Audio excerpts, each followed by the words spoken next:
Her flight landed 17 minutes ago, but Maya isn't at baggage claim. I check my phone again. No messages. The arrivals board confirms it. Flight 447 from Seattle on time. My hands shake as I dial her number. Straight to voicemail again. Looking for someone? I spin around. Rachel sways behind me, mascara streaked, breath thick with airport bar vodka. Maya's best friend since college.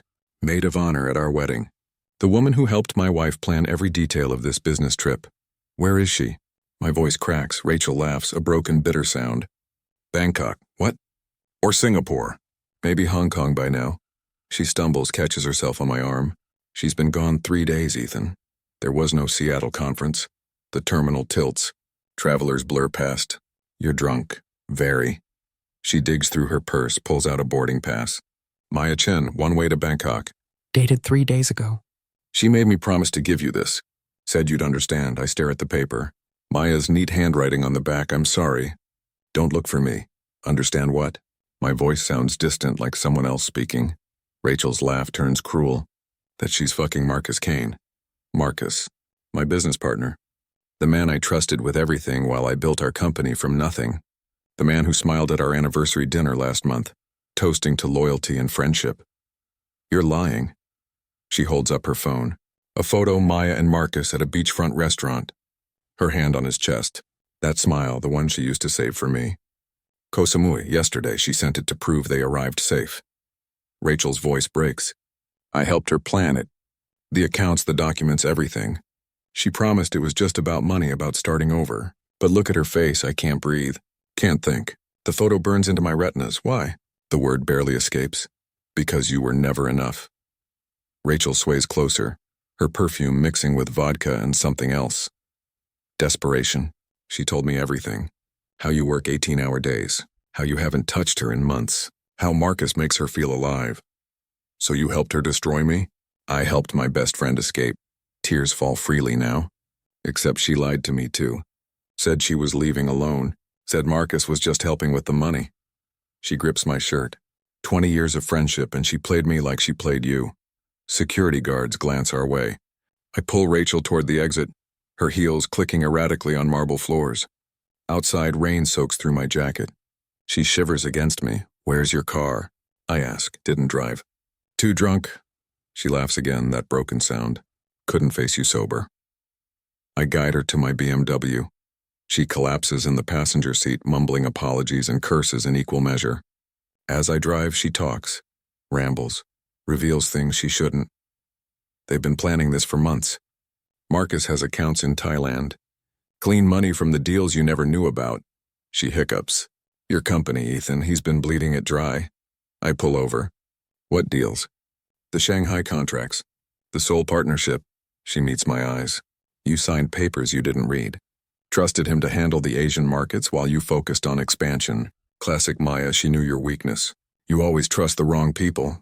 The truth hits like ice water. Every late night at the office. Every trip Maya took to visit her sister. Every document I signed without questioning. We can destroy them. Rachel's hand finds my knee. I know where the money went. I know which hotels they're using. I know everything. Why would you help me? She leans closer. Her lips brush my ear. Because I want to watch them burn. And because... Her hand moves higher. I've wanted you since the day Maya introduced us. Now we both have nothing left to lose. Thunder cracks overhead. In the space between lightning and darkness, I see two paths. Let them go, rebuild alone. Or embrace the woman offering revenge wrapped in desire. Rachel's phone buzzes. A message from Maya. Is it done? Did you tell him? She shows me the screen. Smiles like a predator. What should I say? I take the phone. Type 3 words that change everything. He knows everything.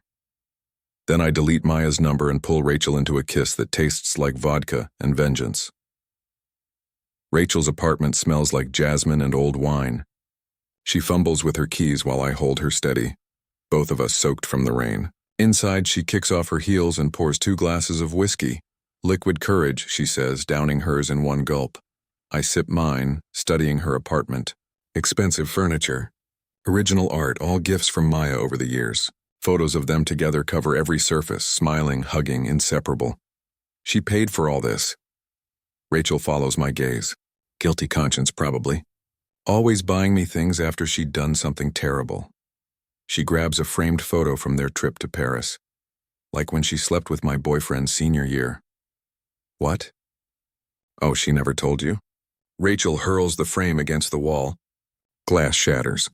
Saint Maya. Everyone thinks she's perfect, sweet, loyal, but she's been taking what's mine since we were 20. I set down my drink. Then why stay friends with her? Because I'm weak. She moves closer, unsteady. Because she made me feel special, chosen until she chose Marcus. Her laugh turns bitter. Do you know what she said when she told me about the affair? That I'd understand. That I'd be happy for her. My phone vibrates. 3 missed calls from my lawyer. 2 from my accountant. Word travels fast in our circle. I ignore them all. Show me the proof, I say. About the money. The accounts. Rachel opens her laptop.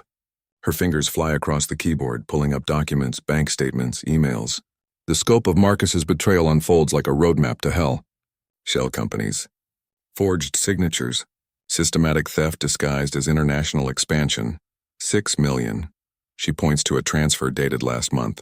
That's just what I can trace. There's more. Hidden in investments, property, cryptocurrency. How long have you known? She won't meet my eyes. 2 months. You could have warned me, could I? She spins to face me, eyes blazing. Maya begged me to keep quiet. Said she'd cut me off if I told you. And I needed her. Needed the money, the connections, the feeling that someone gave a damn about me. Her voice cracks. Pathetic, right? I touch her face. She flinches, then leans into my palm. We're both pathetic, I say. She kisses me again. Harder this time. Desperate. I taste her need, her anger, her 20 years of living in Maya's shadow. When we break apart, her eyes are wild. I want to hurt them, she whispers. Want them to feel what we feel. Tell me more about the accounts. She pulls up encrypted files. Marcus thinks he's smart. Offshore holdings, layered transactions. But he made one mistake. She opens a PDF. He used Maya's name on the Thai properties. If we can prove she knew about the embezzlement, she loses everything in the divorce. More than that. Rachel's smile is vicious. Thailand has extradition treaties. Corporate theft, fraud, conspiracy. We could put them both in prison. The whiskey burns my throat. Part of me wants to let them go.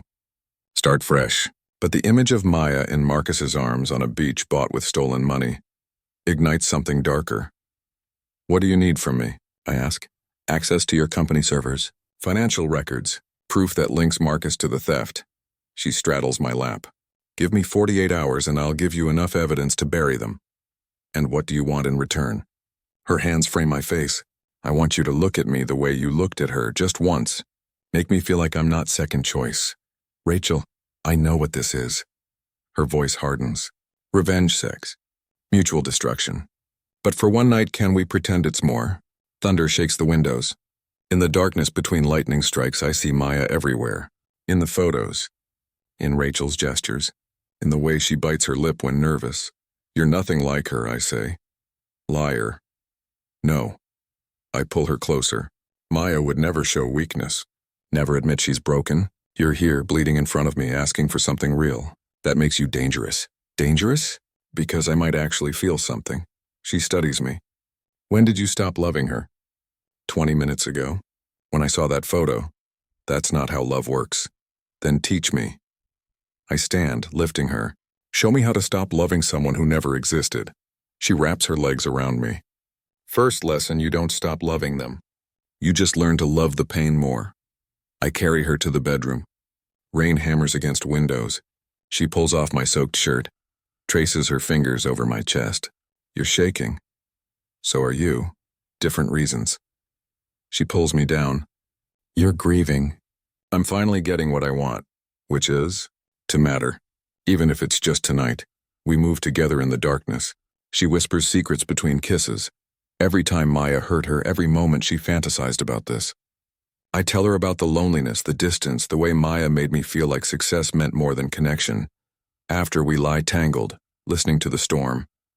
I send her a message, Rachel says. While you were in the shower, I tense. What kind of message? She shows me her phone. A photo of my jacket draped over her chair. The implication clear, why? Because she needs to know how it feels. Rachel's voice turns cold. To wonder. To imagine. To realize she's not the only one who can take what belongs to others. My phone explodes with notifications. Maya's number calling from Thailand. I decline. She calls again. Then texts. What have you done? Rachel, please. This isn't what we agreed. Rachel takes my phone, types back, agreement's off. Enjoy paradise. She's panicking, Rachel says. Good. Let her wonder if I'm telling you everything. Let her sweat in her tropical paradise, wondering when the police will knock. You're enjoying this too much? Am I? She turns to face me. She took my boyfriend in college. My job recommendation after graduation. My chance at love over and over because every man who met us chose her. Her fingers trace my jaw. Now I have something she wants. How does it feel to be weaponized against your own wife? Like becoming someone I don't recognize. Welcome to my world. She kisses me. I've been someone else my entire friendship with Maya. The supportive friend. The bridesmaid. The keeper of secrets. Now I get to be the villain. What if I don't want revenge anymore? She laughs. Too late. You're here, in my bed. You kissed me back. You made your choice. She reaches for her laptop. Besides, look at this, a new email from Marcus. To Maya, but Rachel's somehow accessing it. Stop panicking. Ethan's too trusting to figure anything out. Rachel will keep quiet like always. Stick to the plan. He has no idea, I breathe. They think we're both pathetic. Rachel's eyes gleam. Weak, predictable. Let's show them what happens when the supporting characters rewrite the script. She opens a new document. Starts typing. Help me map out every crime. Every theft. Every lie. By morning, we'll have enough to destroy them. I watch her work. Focused. Brilliant. Vicious. Nothing like the drunk woman at the airport. That was performance, I realize. Bait to draw me in. You planned this, I say. Getting drunk. The tears. All of it, she pauses, smiles. Maya taught me well. Manipulation is just another word for survival. She meets my eyes. But everything I said was true. Every feeling. Every betrayal. I just packaged it in a way that would make you listen. And if I'd walked away, then I'd have destroyed them alone. She returns to typing. But this is better poetic. The betrayed spouses becoming each other's salvation.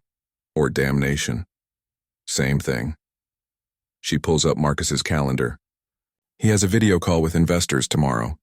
From Thailand, perfect chance to freeze his assets while he's out of the country. That's illegal. So is embezzlement. She turns. You still thinking like a good man, Ethan? Good men don't win. They get left at airports while their wives fly to paradise. Thunder cracks. The lights flicker. In the brief darkness, I make my choice. Not between right and wrong. Between being forgotten and being feared. Teach me to think like you, I say. Her smile could cut glass. First lesson, everyone's hiding something. Second lesson, secrets are currency. Third lesson, she pulls me back to bed. The best revenge is served in someone else's bed. We work until dawn. Planning, plotting. Pausing only to lose ourselves in each other when the weight of betrayal becomes too heavy. By sunrise, we have enough evidence to start a war. One more thing, Rachel says, sending a final message. To Maya. A single word, checkmate. Then she deletes all traces of our communications. Now we wait. Let them wonder what we know. Let paranoia eat them alive, like what if they run? Where? She closes the laptop. We have their money trails. Their fake identities. Their escape routes. They can't run from what they've built. I dress in yesterday's clothes. Everything smells like rain and jasmine and choices I can't take back. Stay, she says. Don't go home to that empty house. I need to think. No, you need to feel. She grabs my hand. Thinking is what got you here. Feel the anger, the betrayal, the power. Use it. I don't know who I am anymore. You're whoever you choose to be. She kisses me goodbye. The faithful husband died at that airport. Decide who rises from his ashes. I drive home as the city wakes. My phone fills with messages from friends, colleagues, family. News travels fast. The golden couple's implosion already spreading through social circles like wildfire. But I only care about one message. From an unknown number, Marcus probably using a burner phone. We need to talk. It's not what you think, I text back. Everything's exactly what I think. Then I forward his message to Rachel with 3 words. Game on, partner. The office feels like a mausoleum at 6 a.m. I walk through empty hallways, past Maya's photos on my desk, to the server room. My keycard still works. Of course it does. Marcus never imagined I'd need to break into my own company. I plug in Rachel's USB drive, watch it harvest 5 years of financial data. Every contract, every communication, every digital breadcrumb leading to their betrayal. Couldn't sleep either. I spin around. Janet from accounting stands in the doorway, coffee in hand, dark circles under her eyes. Janet, you're here early. Been here all night. She enters, closes the door behind her. Got an interesting call yesterday. From our Bangkok office. Seems someone's been making unauthorized transfers. My blood freezes. What kind of transfers? The kind that empty pension funds. She sets down her coffee. The kind that destroy lives, including mine. I have 40 years with this company, Ethan. My entire retirement was in that fund. I don't understand. Cut the shit. Her voice stays calm, professional. I know about Marcus. About the shell companies. I've known for months. Been documenting everything, waiting for the right moment. Why didn't you come to me? Because Maya told me you were in on it. She laughs bitterly. Said you three were restructuring for a merger. Promised everyone would be taken care of. I believed her. She's very convincing. The USB finishes downloading. I pocket it. I just found out yesterday. At the airport, Janet studies me. She really left you. With Marcus. Yes. That explains the server access at dawn. She nods at my pocket. Whatever you're planning, you'll need more than digital records. I have hard copies. Original signatures. The paper trail Marcus thought he destroyed. Why help me? Because 30 families lost their futures yesterday. Her composure cracks. Because my grandson's college fund is gone. Because someone needs to pay. She hands me a storage unit key. Everything's there. And Ethan? Whatever you're planning with Rachel Kim, be careful. That woman's got her own agenda. How do you... She called me last night, asking about the same accounts, playing the concerned friend. Janet heads for the door. Maya surrounded herself with mirrors. Don't assume the reflection you're seeing is real. I drive to the storage unit, Janet's warning echoing. Inside, boxes of evidence. Years of careful documentation. Janet's thoroughness is staggering. But it's a sticky note that stops my heart. Check the Cayman account. The third signatory will surprise you. I call Rachel. Where are you? Following a lead. Marcus has a meeting at the Four Seasons. Want to see who shows up? Janet knows. About everything, silence. Then the accountant? How much? More than us. She has papers, evidence. Rachel, she said you called her last night. I needed confirmation on some numbers. Without telling me. I'm protecting you. Her voice hardens. The less you know about my methods, the better. Plausible deniability. I'm already in this. No, you're grieving. I'm hunting. I hear car horns. Marcus just arrived. With lawyers. This isn't good. Come to the storage unit. We need to talk. Can't, he's moving. I need to shit. What? Maya's here. She flew back, my chest tightens. That's impossible. It's a 15-hour flight. She never left the country. Rachel's breathing quickens. It was all staged. The photos, the tickets. They wanted you to think, oh God. Ethan, get out of there. What? The storage unit. It's a setup. They knew Janet would. The line cuts. I look around the unit, suddenly seeing it differently. Too convenient. Too perfect. I grab one box of crucial documents and run. My phone rings. Maya's number. Hello, husband. Her voice is calm. Controlled. Nothing like the woman who supposedly ran away. Did you enjoy your night with Rachel?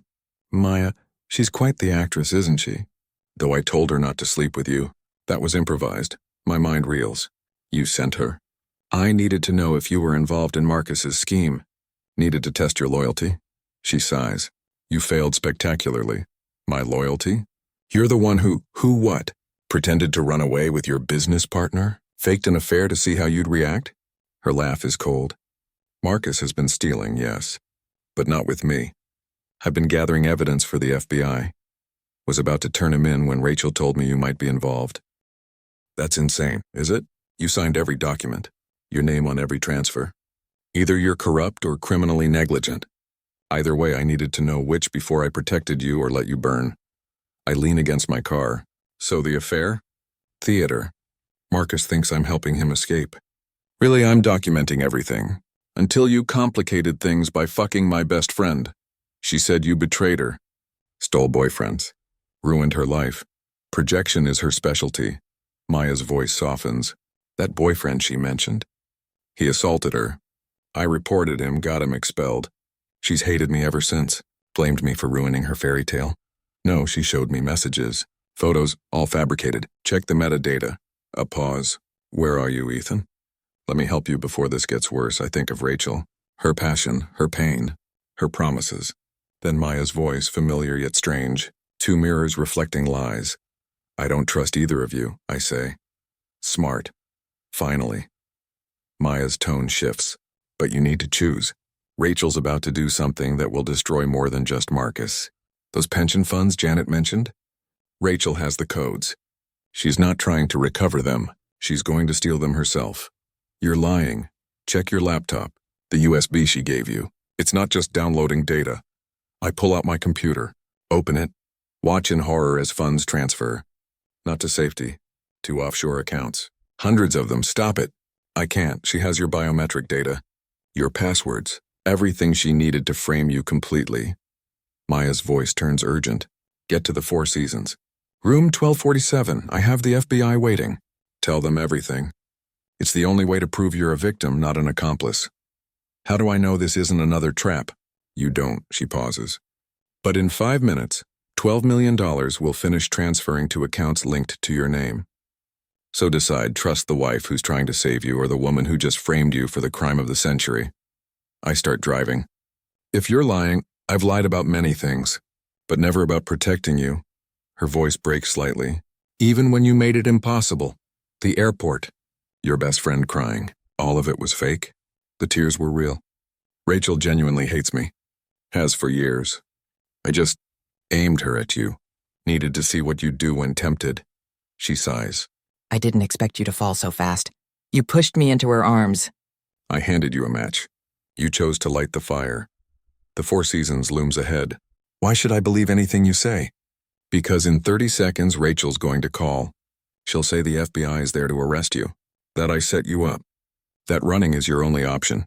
Maya's voice steadies. She'll offer to disappear with you. New identities. Stolen millions. A fresh start. Everything you thought you wanted last night. My phone beeps. Rachel calling. Choose Ethan, the fantasy or the truth. The woman who'll burn the world with you or the wife trying to pull you from the flames. I answer Rachel's call. Baby, listen carefully.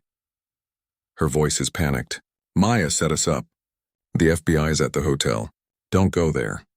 Meet me at the private airfield. We can be in Mexico before. Is it true? About the pension funds? Silence. Then, they were going to lose it anyway. This way, we get justice and freedom. That's not justice. That's theft. From thieves. She's almost screaming. Marcus stole from everyone. Maya manipulated us both. Why shouldn't we take what's ours? Because it's not ours. It is now. Her voice turns cold. Your passwords. Your biometrics. Your authorization codes. Everything leads back to you. So you can come with me and live like kings or stay and rot in prison. Choose. I pull into the Four Seasons. I already have. You stupid noble fool. She laughs bitterly. You really think Maya's saving you? She's documenting everything for the divorce, making sure you take the fall while she plays the innocent wife who discovered her husband's crimes. Maybe. But at least I'll know who I am when this ends. Who you are. Her laugh turns hysterical. You're the man who fucked his wife's best friend 12 hours after she left. The man who planned revenge while inside me. The man who chose vengeance over virtue. That's who you are. No. That's who you needed me to be. I needed you to be mine. The mask finally drops completely. For once, just once. To choose me over her. But even now, even after everything, you're running back to Maya. I'm not running to anyone. I'm facing what I've done. Then you're an idiot. And you deserve everything coming. She hangs up. I park. Walk through the lobby. Every step feels like walking toward an execution. In the elevator, I think about running. About Mexico. About disappearing into Rachel's dark fairy tale. But I knock on room 1247. Maya opens the door. Behind her, FBI agents wait. She looks tired, older. Beautiful in her disappointment. I'm sorry, I say. I know. She steps aside. Tell them everything. The truth is your only weapon now. As I enter, she whispers something only I can hear. I would have forgiven the affair. But you chose her to hurt me. That's what I can't forgive. The door closes. The questions begin. And somewhere, Rachel flies toward a future built on other people's ruins, while I sit in a room full of truth, finally understanding the price of believing in shadows. The FBI interview room smells like burnt coffee and broken dreams. Agent Martinez slides photos across the table. Rachel at the bank. Me at the server room. Janet's storage unit. A map of our destruction, frame by frame. Your wife claims you were manipulated, she says. But these transfers happened under your authorization. I gave her my passwords. Thought we were collecting evidence? Against Marcus Kane? Agent Chen leans forward. Who, according to these records, has been running a parallel investigation into you for 3 months? My world tilts. What? Mr. Kane contacted us in January. Said you were siphoning funds. He's been documenting your activities, working with Mrs. Chen to gather proof. That's impossible. He's the thief, is he? Martinez opens another file. Every fraudulent transaction traces to your login, your IP address, your digital signature. Either you're the most incompetent criminal we've ever caught or what? Or someone with intimate access to your life orchestrated this perfectly. Chen shows me an email. From me to Rachel, dated 3 months ago. Planning everything. Except I never wrote it. Digital forensics shows this originated from your home computer, Chen says, while your wife was visiting her sister. I wasn't even home that weekend. I stop, remember, the conference in Denver. Marcus had suggested I go. Insisted even. Beginning to see the picture? Martinez asks. Your business partner reports suspicious activity. Your wife starts documenting evidence. Meanwhile, someone using your credentials builds a paper trail of embezzlement. Rachel, I breathe. Miss Kim fled to Brazil 2 hours ago. Chen pulls up her photo. No extradition treaty. But she did leave us something. A full confession. Want to hear it? They play the recording, Rachel's voice clear and cruel. Ethan Chen was the mastermind. I was just the girlfriend swept up in his promises. He said Maya was abusive. Said Marcus was stealing from him. I believed him. Even when he had me transfer the pension funds, I thought we were protecting them. I have recordings of him planning everything. His voice authorizing transfers. He's dangerous, manipulative, I barely escaped. Voice analysis confirms it's you on her recordings. Martinez slides over a transcript. Me discussing stealing millions. Plotting against Maya. Planning to frame Marcus. AI deepfake, we assume. But sophisticated enough to fool voice recognition software. So you know I'm innocent. We know someone wanted you destroyed. Chen's expression softens slightly. The question is who and why. The door opens. Maya enters with her lawyer. She won't look at me. My client wishes to make a statement, the lawyer says. Maya sits across from me, finally meets my eyes. I need to tell them the truth. Mrs. Chen, Martinez warns, anything you say. Rachel Kim isn't who anyone thinks she is. Maya's voice is steady. Her real name is Rachel Thorne. She's Marcus's half-sister. The room goes silent. They share a father, different mothers. She's been planning this for years. Getting close to me, becoming indispensable, waiting for the right moment to destroy Ethan and take everything. I can't breathe. You knew? I suspected. Recently. When she pushed too hard about the Singapore accounts. Asked too many questions about your routines. Your passwords. Maya turns to the agents. Check Marcus's early emails. Before he joined the company. He mentions a sister who's positioning herself. I thought he meant in her own career. Chen types rapidly. Pulls up correspondence. There it is. Marcus to an unnamed recipient, phase 1 complete. She's Maya's best friend. Give it 2 years, then I'll approach Ethan about partnership. Jesus, Martinez mutters. They've been setting this up since before we got married. Maya's voice cracks. Every moment, every friendship, every secret I shared. All ammunition for this. Why? I ask, what did we do to deserve this? Maya looks at me with something between pity and disgust. We got successful. We built something they wanted. And I was stupid enough to trust the wrong person. She pauses. Just like you. I'm nothing like, aren't you? She leans forward. The second you thought I betrayed you, you ran to her. Let her into our life. Our bed, our business. Gave her everything she needed to complete their plan. You made me think you were having an affair. I tested you. You failed, she stands. The FBI will find evidence to clear you eventually, but us? We're done. 20 years of marriage, and it took you 12 hours to betray everything we built. Maya, please. I've transferred my shares of the company to a trust. You'll be bought out at market value once this is resolved. She heads for the door. My lawyer will handle the divorce. You're abandoning me? Now, she turns. I spent 3 months gathering evidence to save you. Pretended to have an affair to flush out the truth.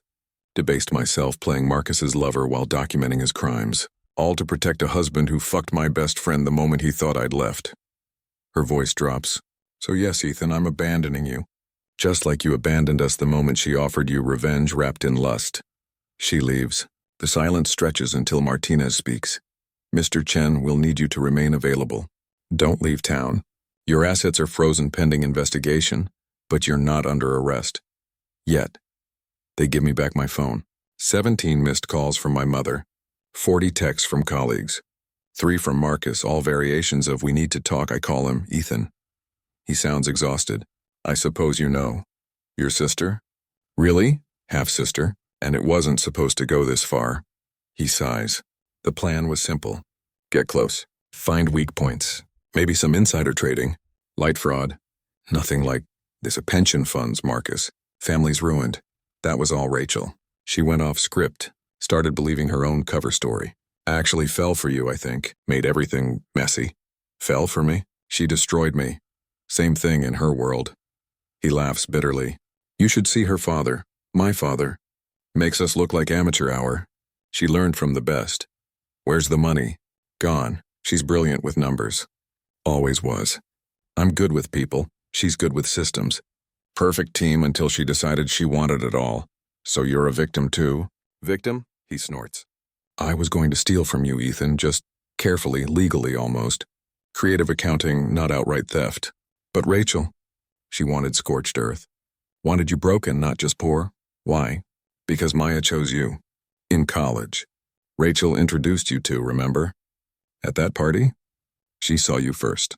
Wanted you. But Maya swooped in and that was that. She's been planning revenge ever since. My mind reels, rewriting 20 years of history. Every moment.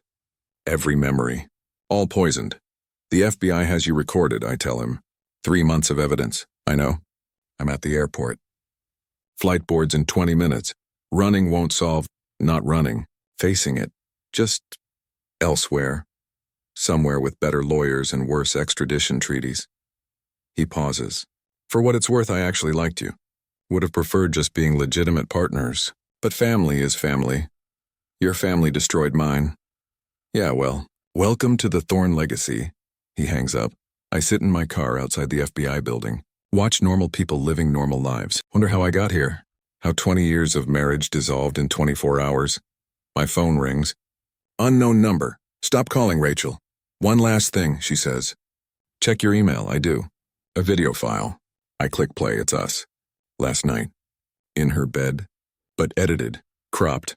My words rearranged to sound like confessions. Her responses painting me as the aggressor. The mastermind. The monster. Insurance, she says. In case you think about coming after me. The FBI knows the truth. Do they? Or do they know Maya's version? Marcus's version? Everyone has a story, Ethan. Mine just happens to have video evidence. Of what? 2 people making a terrible mistake? Of a married man seducing his wife's vulnerable best friend. Manipulating her grief. Using her for revenge. Her voice hardens. I'm the victim here, you? You're the predator who thought he could use me and walk away. You planned this for years. Prove it. She laughs. Oh, wait. You can't. Because every piece of evidence shows you as the criminal. Me as the woman who barely escaped your web of lies. Why, Rachel? What did I ever do to you? Silence. Then quietly, you were supposed to choose me. That night at the party. I wore the red dress. Did my hair the way you mentioned you liked. Laughed at all your jokes. But you looked right through me. Saw her, chose her. Like everyone always does. That was 20 years ago. And I've thought about it every day since. Her voice breaks slightly. Do you know what it's like?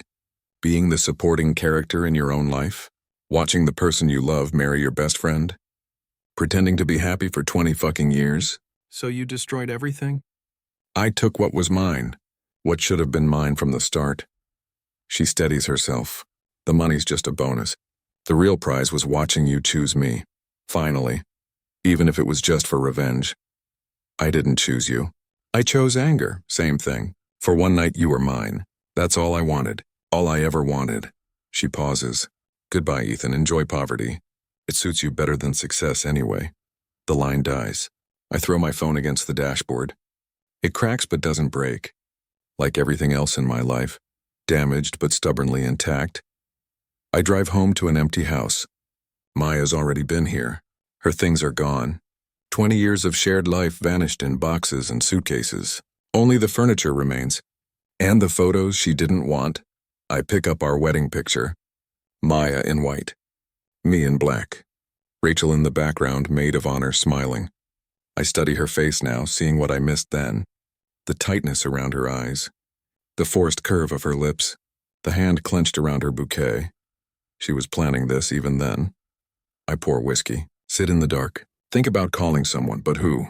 Everyone I know is connected to Maya or Marcus. My entire life built on foundations they laid. My laptop pings. An email from Janet, thought you should know. The pension funds were recovered. Anonymous tip led FBI to backup accounts. Not all of it, but enough. People won't lose everything. Sometimes thieves steal from thieves. Sometimes that's justice. I read it twice. Think about Rachel's hatred. Maya's tests. Marcus's betrayal. Janet's quiet heroism. Wonder if anyone in this story is purely victim or villain. The doorbell rings. I consider ignoring it, but curiosity wins. It's a courier. International delivery. No return address. Inside a single sheet of paper. Coordinates. A date 1 week from now. And 5 words in Rachel's handwriting. If you want the truth, I should burn it.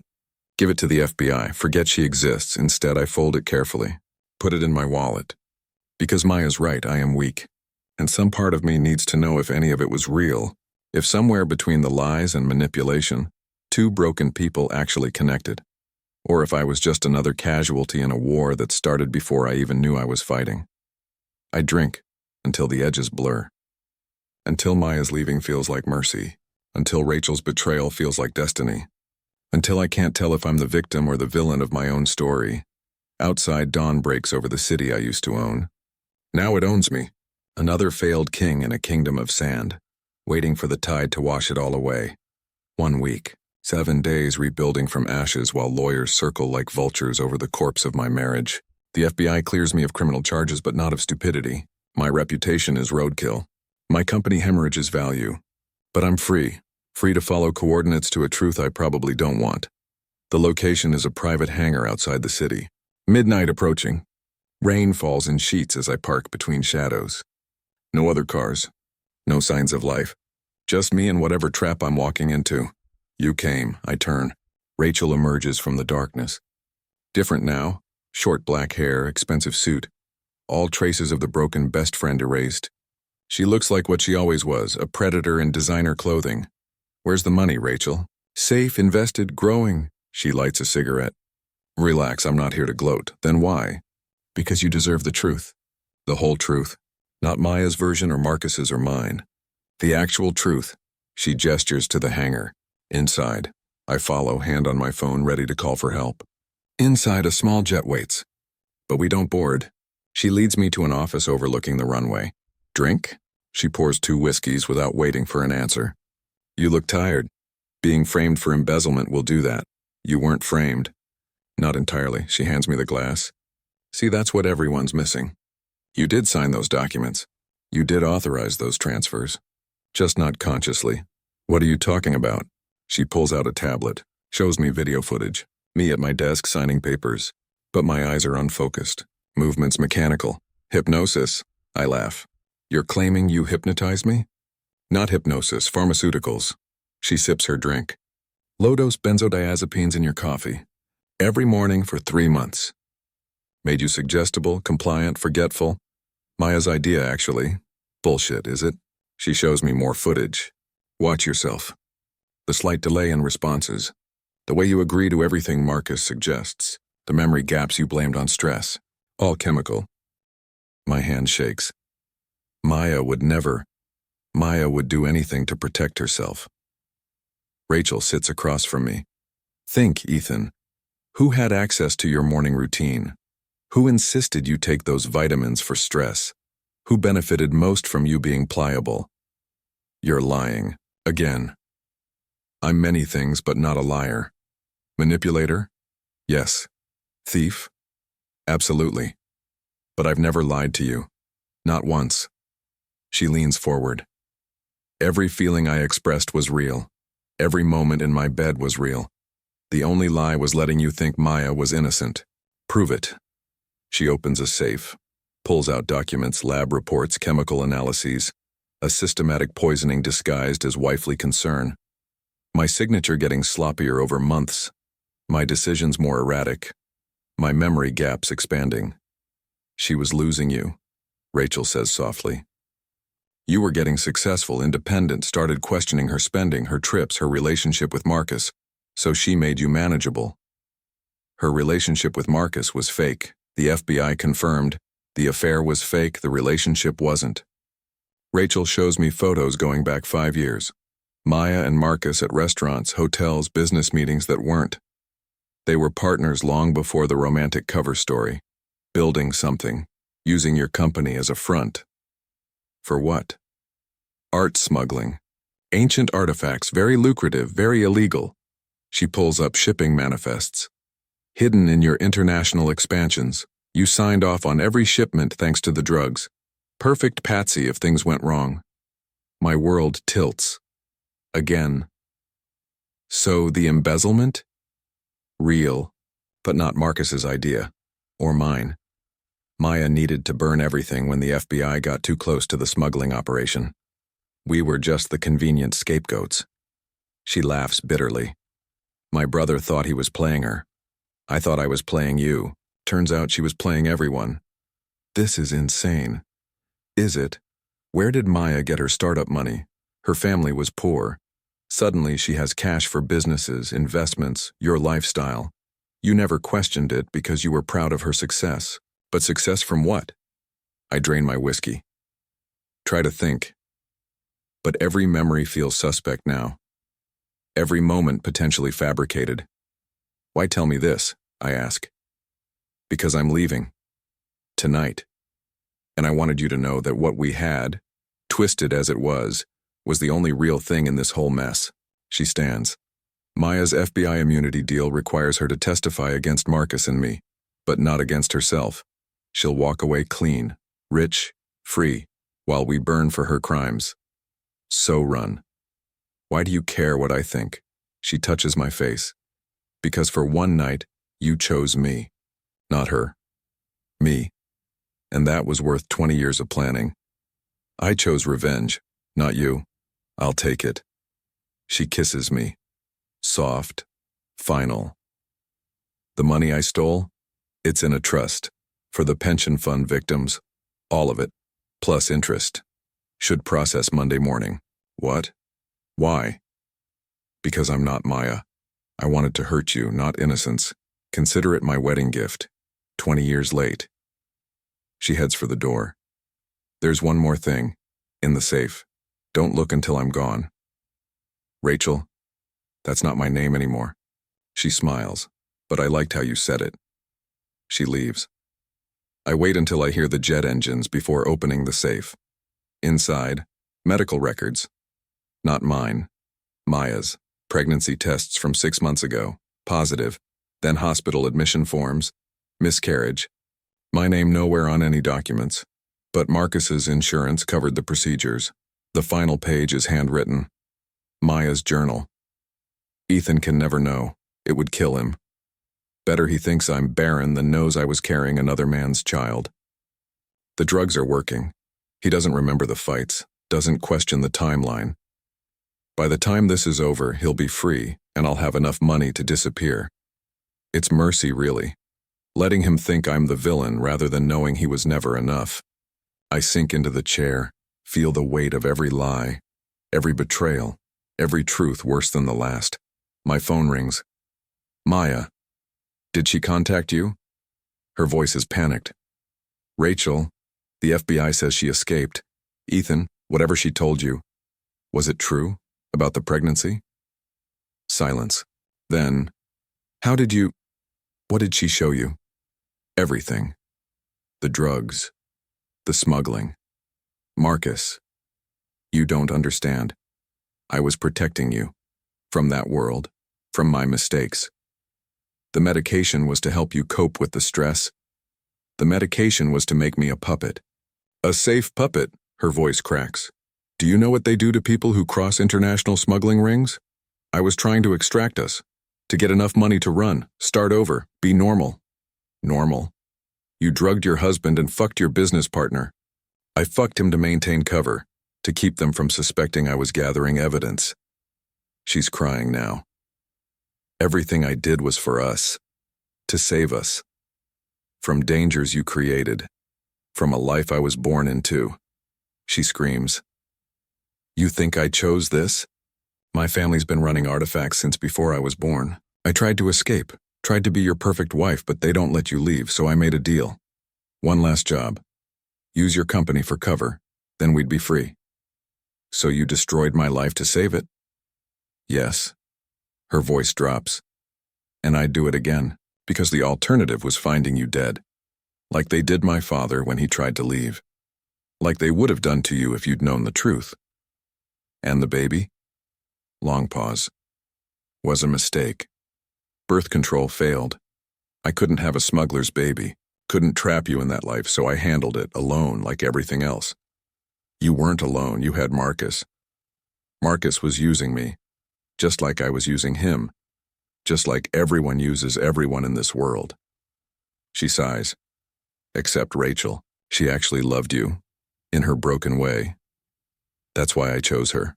Knew she'd protect you when everything burned, even if she hated me for it. My head spins. You planned for her to steal the money? I planned for her to save you. The theft, the revenge, the sex. That was all her improvisation. But getting you away from me? Making you hate me enough to let go? That was my gift to you. Some gift. The only one I had left. She pauses. Ethan, I need you to listen carefully. In 48 hours, the FBI will arrest everyone connected to the smuggling ring, including me. I've made sure your name is clear, but you need to distance yourself publicly. Denounce me. File for divorce citing infidelity and emotional abuse.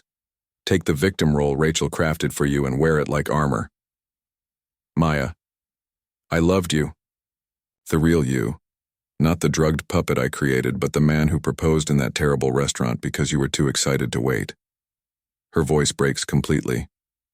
But that man deserves better than a criminal's daughter playing house. So hate me. Blame me.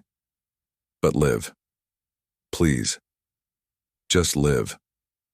She hangs up. I sit in the empty hangar, surrounded by evidence of crimes I never knew existed. 3 women's versions of truth. All different, all devastating. Maya, the protector. Rachel, the avenger. Both the destroyer, or maybe they're all true. Maybe in a world built on lies, truth becomes a matter of perspective. I drive home as dawn breaks. Find Janet waiting on my porch.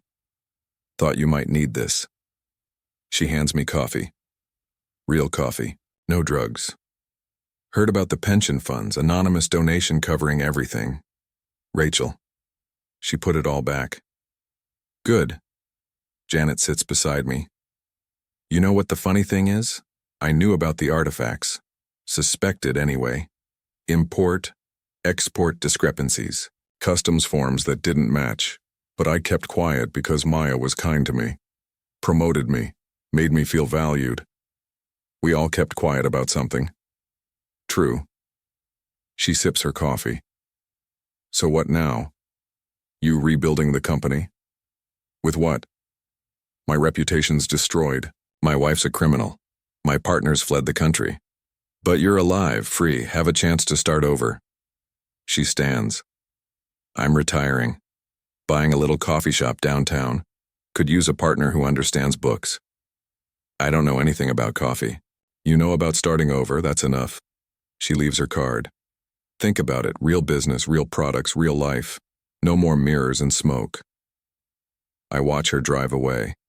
Consider my options. Could chase ghosts, follow Rachel to wherever she's hiding, wait for Maya's trial, try to untangle which truth is real, or I could do what they all claim to want, live. My phone buzzes, message from an unknown number, just coordinates, different from last time. I know I shouldn't go. Know it's another trap, another game, another hall of mirrors. But I'm already driving. The location is a beach. Empty. Dawn painting the sky. A figure stands at the water's edge. Not Rachel. Not Maya. Marcus. Figured you'd want closure, he says without turning. Or revenge. Either works. FBI's looking for you. They'll find me. Tomorrow. Already arranged my surrender. Clean, civilized, minimum security prison with tennis courts. He laughs. But today I wanted to see the ocean. Remind myself what freedom feels like. Must be nice. Having options. You have options, you're just too noble to see them. He turns, looks older. Tired. Did Rachel tell you? About growing up in our father's world? She mentioned it. Mentioned. He snorts. We were trained from birth. Me in charm and negotiation. Her in numbers and systems. Perfect little criminals. Except she fell in love with you at that party. Real love, inconvenient love. Ruined everything. So you tried to use it. I tried to save her from it. Help her let go. Move on. But Thorne's stubbornness runs deep. He picks up a stone, skips it across the water. You know what's funny? None of us meant for it to go this far. Maya just wanted out of smuggling. I wanted a piece of legitimate business. Rachel wanted you to notice her. Simple goals. Human goals. But we couldn't be honest about them. So we built elaborate lies instead. And destroyed everything in the process. Created something new, maybe. You're free now. Really free. No wife's criminal family. No partner schemes. No company built on blood money. You could go anywhere, be anyone. Start clean. With what? I have nothing left. You have clarity. That's more than most. He hands me an envelope. Rachel wanted you to have this. Said you'd understand. Inside a photo. That college party where we all met. But not the group shot everyone remembers. This one's candid. Rachel watching me. Me watching Maya. Maya looking at someone out of frame. All of us wanting what we couldn't have. We were doomed from the start, Marcus says. Falling for the wrong people. Building lives on fantasies. At least now we know the truth. Which truth? Everyone has a different version. Exactly. So pick the one that lets you sleep at night. He starts walking away. For what it's worth, I think you were the only good person in this whole mess. Too good for any of us. I slept with my wife's best friend. Planned revenge. Signed those documents. Under duress, drugged, manipulated. He pauses. Or maybe you're just human like the rest of us. Either way, you get to decide what comes next. That's your real revenge, living better than any of us could. He disappears into the morning mist. I stand alone on the beach holding a photo of 4 young people who had no idea what they were starting. Wonder if we'd make different choices knowing how it ends. My phone rings. Janet, that coffee shop offer still open? I ask, always. When can you start? I look at the ocean. Think about Rachel on a beach somewhere. Finally free but forever alone. Maya in a courtroom, trading truth for survival. Marcus in a cell, charming guards and planning his next con. Then I think about coffee. Simple. Honest. Real. Tomorrow, I say. I can start tomorrow. I drive back to the city as it wakes. Past the office I'll never enter again. The house I'll sell. The life I'll leave behind. But for the first time in months, maybe years, I'm not running from something, I'm walking toward it. The photo sits on my dashboard. 4 faces frozen in wanton deceit. I could keep it. Reminder of how it all started. Or I could let the wind take it. Let the past scatter like ash. At a red light, I roll down the window. The photo flutters away, disappearing into traffic and time. Just another piece of litter in a city full of broken dreams. My phone buzzes one last time. Unknown number. I almost don't check it. But curiosity wins, like always. 5 words. Thank you for choosing yourself. No signature needed. I know who sent it. No, it's the closest to I love you any of us can manage now. I delete the message. Drive toward tomorrow, toward coffee and simplicity and whatever truth I decide to build from the rubble of our lies. Behind me, the sun rises over a world where villains might be heroes, victims might be masterminds, and love might be the most dangerous game of all. But that's their world now. Their truth. Their consequences. I'm just a man who used to have everything, lost it all, and discovered that nothing sometimes is its own kind of freedom. The road stretches ahead, empty, infinite. Mine. I take it.